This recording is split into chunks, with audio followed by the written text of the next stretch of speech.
Guys, নালা গ্রামে কীর্তন চলছে আর আমি জানি না, বুঝতে পারছো। আর এই কীর্তনটা 24 পর কীর্তন চলতে আসছে। আজ রাস ছিল আর প্রচন্ড পরিণামে লোক এসেছিল। আর এখানে দেখছো আমাদের গোপালের মন্দির।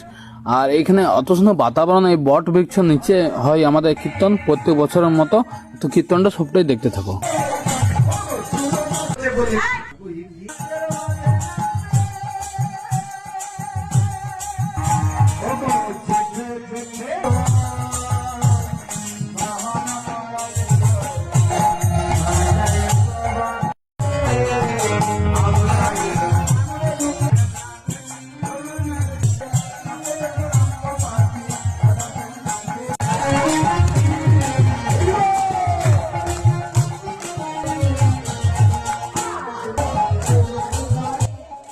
তো নাচ গান উল্লাসে আজকে রাস কীর্তন সমাপ্ত হলো। আর কালকে ধুলাট খিচুড়ি আয়োজন করেছে, সবাই আসবে।